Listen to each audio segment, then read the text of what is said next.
Avez-vous déjà pensé à ce qui se passera lorsque Jésus reviendra? Vous êtes prête à le rencontrer.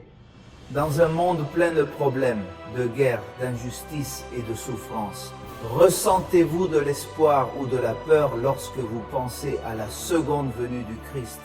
Beaucoup de gens se sentent désorientés, mais Jésus nous a donné une promesse. Remplissez votre cœur d'espoir. Jean 14, verset 3 dit « Si je vais pour vous préparer un lieu, je reviendrai et je vous emmènerai moi-même, afin que là où je suis, vous soyez aussi. » Aujourd'hui, nous allons découvrir ensemble comment vivre avec la certitude de l'espérance de vivre un jour là où se trouve le Christ. Il y a un pêcheur dans le ciel aujourd'hui. Il va travailler en mer tous les soirs. Une nuit, une terrible tempête frappa. Le vent et les vagues menacent de couler son bateau. Bien qu'il soit un homme qui connaît bien la mer, il lutte pour rester flottant, mais l'obscurité et l'incertitude remplissent son cœur de peur. Il donna soudain une lumière éclairante au loin. La lumière est faible, mais stable.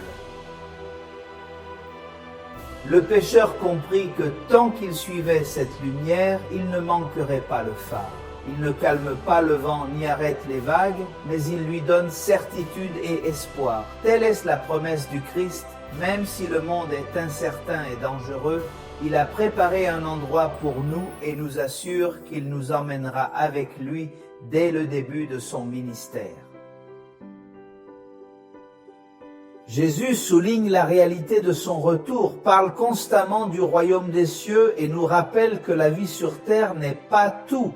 Matthieu, chapitre 24, versets 30 et 31 dit que le signe du Fils de l'homme apparaîtra dans le ciel et que toutes les tribus de la terre crieront alors.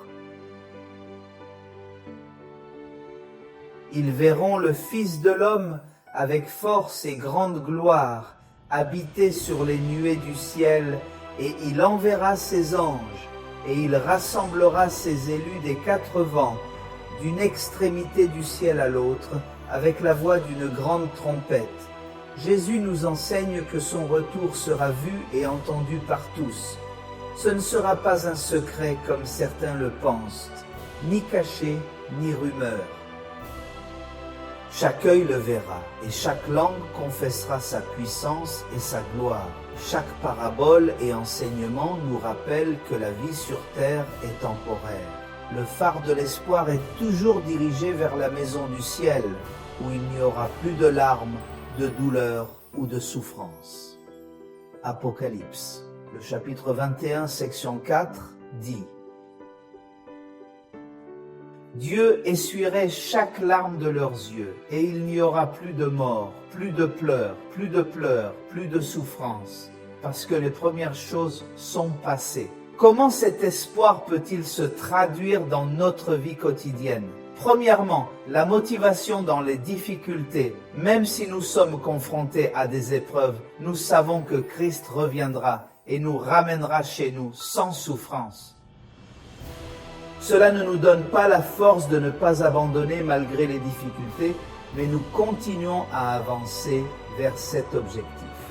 Si nous choisissons de vivre selon sa volonté, c'est la deuxième priorité que nous avons décidée, car un jour nous devrons lui rendre des comptes. La base de nos décisions n'est pas le présent, mais vivre dans le désir de promettre l'avenir. Troisièmement, patience et confiance. Bien que le monde soit incertain, nous pouvons vivre en paix parce que notre espoir est sûr. En Jésus, nous ne nous laissons pas soumettre à des influences éphémères. Si nous ne respectons pas leurs promesses et attendons patiemment leur réalisation. Quatrième, amour et service. L'attente active nous pousse, Marie, à partager l'espérance avec les autres. Nous comprenons le but de cette courte vie. C'est au service de nos compatriotes.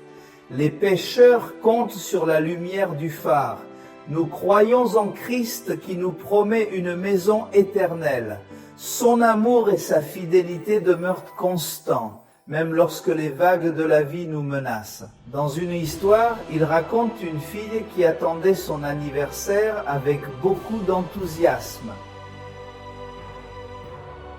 Ses parents lui ont promis un cadeau spécial, mais ils lui ont dit que cela ne viendrait que si elle montrait patience et responsabilité. Pouvez-vous imaginer comment il a pris soin de sa chambre pendant des semaines? Il a aidé à la maison et a appris à attendre avec joie. Lorsque le jour est enfin arrivé, il reçut non seulement le cadeau promis, mais aussi une lettre expliquant tous les efforts qu'ils avaient déployés pour le choisir. Par conséquent, nous devons être sûrs que le Christ reviendra.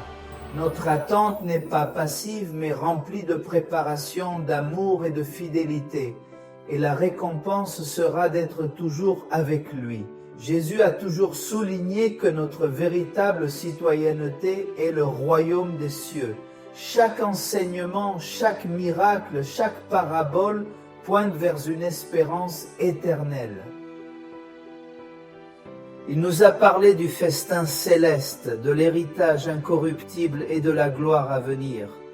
Rappelons-nous le verset de Jean chapitre 14 verset 3. « Si je vais préparer des lieux pour vous, je reviendrai et je vous emmènerai moi-même afin que vous soyez là où je suis. » Il désire. Vivons avec cette espérance, avec les principes qui guide chaque décision, chaque pensée et chaque action. Le 5e principe de la vie du Christ est de maintenir l'espérance dans sa deuxième venue.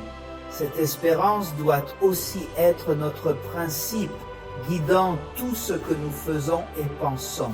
Tout comme il est monté au ciel, promettant de revenir de la même manière. Nos vies sont remplies de buts, d'amour et de loyauté.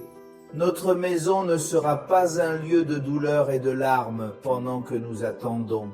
Jésus nous invite à vivre avec joie, foi et préparation active, avec un regard sur le royaume éternel, cher ami, si en entendant ce message, vous sentez que Dieu parle à votre cœur.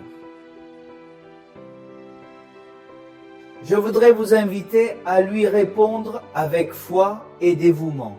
Peu importe ce que vous traversez ou à quel point vous vous sentez loin. Aujourd'hui, vous avez l'occasion d'ouvrir votre cœur au Père Céleste, de croire en votre vie et de recevoir son amour et sa protection. Fermez les yeux, laissez vos pensées se calmer et priez sincèrement en ce moment avec moi, notre Père Céleste au ciel. Seigneur, nous sommes venus devant toi pour te remercier de cette merveilleuse promesse. Un nouveau ciel et une nouvelle terre nous attendent. Seigneur, tu as promis que tu reviendrais et nous emmènerais là où tu étais en train de préparer. Seigneur, aide-nous à ne pas fixer nos cœurs et à ne pas se concentrer uniquement sur le moment présent, mais à regarder ces promesses et à vivre concentrés sur ces promesses.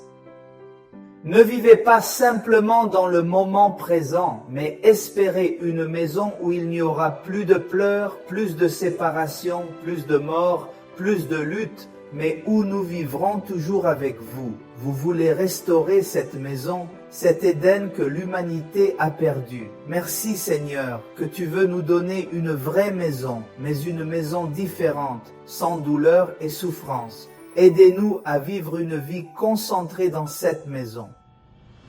Seigneur, bénis-nous en écoutant nos amis, en nous aidant à réorganiser nos vies et en mettant nos yeux sur le principe de ton retour. Nous le demandons et le remercions au nom de Jésus. Amen. Si vous voulez en savoir plus sur la parole de Dieu et approfondir les principes du Christ, ne manquez pas l'occasion de vous inscrire au cours biblique gratuit au pied de Jésus sur notre site. Apprenez davantage avec notre cours biblique gratuit au pied de Jésus sur notre site www.labibliatienerazon.org.